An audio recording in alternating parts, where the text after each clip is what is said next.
So Mrs. Wonderful had 400 jelly beans, and she had 6 left, so she gave away 394.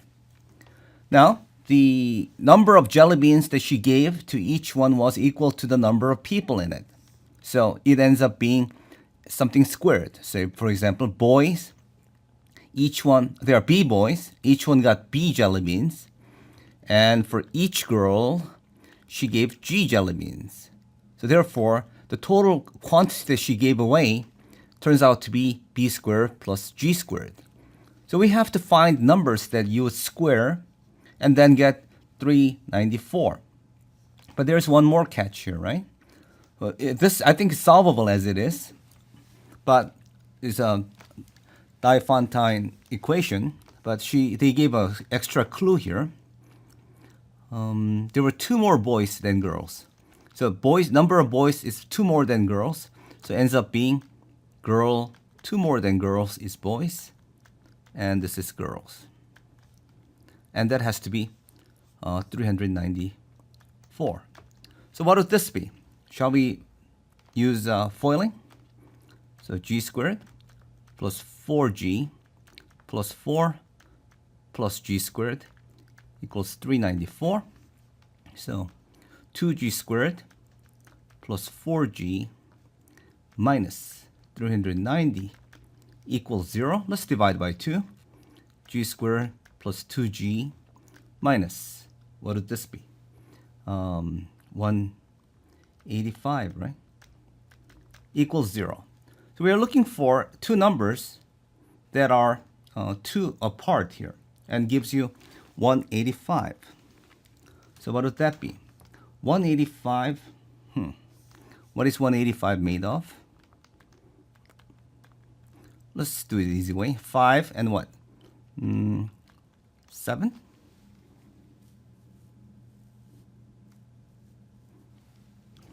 That doesn't sound right. That's because I made a mistake. It's not 185.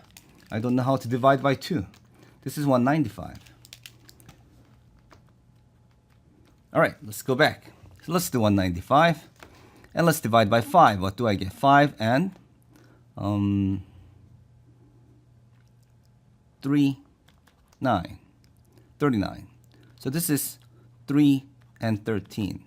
So this is 15 and 13, right? So it's a G minus 13 and G plus 15 would give you that. So G was 13. So 13 girls and 15 boys is the answer. How many students were in her class? 13 plus 15 is 28 is the answer. Suppose you didn't know how to do this. How would you, suppose you didn't know quadratics and solving second degree equations and this. You're not supposed to know, actually. This is the AMC08 where they say you don't need algebra. Then how do you do this? Well, you still have to get 394 by adding squares of 2 numbers. So now, you see, what if it was 11 and 13? So in that case, it would be 121 plus 169, which doesn't end in 4. You don't even have to add to know that. So to end in 4, what would it have to be? Let's see. 12 and 13 is 144 plus 12 and 14, right? So that would be 196. Doesn't end in 4, so that's out. How about 13 and 15? 13 and 15. 13 is 169. 15 is 225. That would end in 4, so there is a hope. So you work this out, and it turns out these are the answers. Now, you have to know this perfect squares by heart. If you have to square each number, then you lose too much time. This perfect squares of numbers 11 squared through 19 squared comes out all the time.